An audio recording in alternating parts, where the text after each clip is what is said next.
My name is Dr. Allegra Stewart. For many years I served as a professor of English at Butler University. I also did my undergraduate work on the Butler Irvington campus, graduating in 1921. My time as a student at Butler began in the war years. The men who did not enlist held evening military drills on Irwin Athletic Field.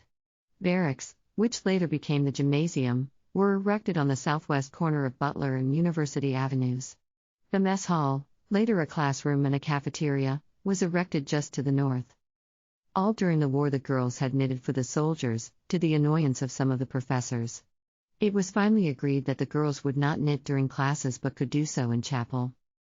When I recall the Irvington campus as I knew it in 1918, I see a green carpeted wooded area.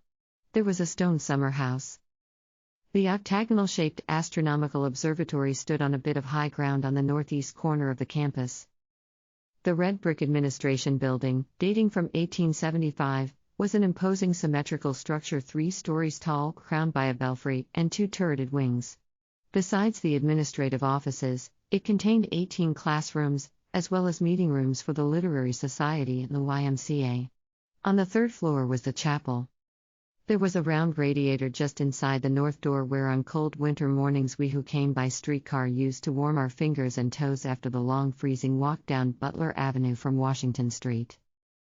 The Science Building, Burgess Hall, also of red brick, was nearly as large as the Administration Building.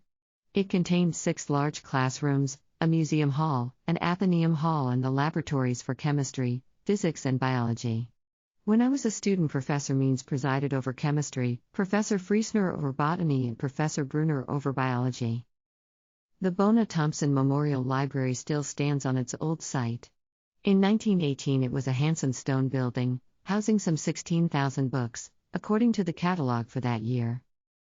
The ride to Irvington from the north side of Indianapolis was a long one for us commuters. Someone once calculated that in 4 years she had traveled 12,800 miles by streetcar, going 8 miles twice each day, 40 weeks in the year. A few people had automobiles, but most of us caught the 725 at Delaware and Washington streets, if we were to be on time for an 8 o'clock class. Chapel exercises were usually presided over by President Thomas Carr Howe or Professor Jabez Hall, the professor of theology, and a patriarchal figure on the campus. Every semester we listened to addresses by faculty members, such as Professor Johnson, the head of the mathematics department, or President Paul of the College of Missions, and always there were returning missionaries. There are stories of alarm clocks being placed behind the pictures of our venerable founders and time to go off at 5-minute intervals during chapel, but during my years nothing of this sort occurred. Weather permitting, the commencement was held on the grounds in front of the Women's Residence Hall, where bleachers were set up for the graduates. It was followed by the alumni picnic, served on trestles in front of the administration building with a great barrel of ice cream presided over by members of the faculty. Statistics for the school are interesting. In 1910, the fees for 3 12-week terms came to $48. Rooms ranged in price from $27 to $36 a year, board from $72 to $126 a year, and books cost a further $10 to $20. By my freshman year, expenses had increased a little. As I recall, tuition was about $50 a semester in 1918. In 1921 there were some 36 members of the faculty. By 1928, there were 72.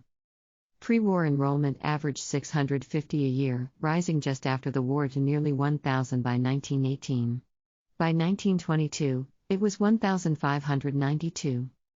This increased enrollment put classrooms at a premium. Some of the larger ones were subdivided. Overall, there was an awareness of the imminent removal to the Northside campus. When I returned to campus as an instructor, there was great talk of a new Butler. It was a boom time. The Roaring Twenties were in.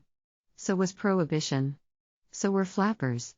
And it was not long until the Charleston became the popular dance, and skirts grew shorter and shorter, and hair was bobbed, and hats close-fitting and bell-shaped. I heard that Dean Evelyn Butler caught 2 girls attending a dance without stockings. I do not know what dire consequences awaited them. To the students who attended the old Butler on the Irvington campus, the change meant a wrench of the heart and the breaking of traditions.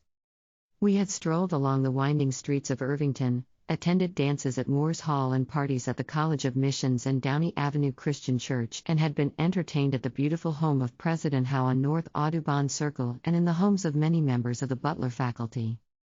We had attended chapel, produced musical programs, eaten sandwiches and ice cream sodas at the drugstore, and hot dogs at the shack by the railroad. It was sad to leave the old places for the raw newness of the Fairview campus. Irvington was a community and Butler was its center, or so it seems to me as I look back. I believe that it is only fair to say that both lost something when they were separated.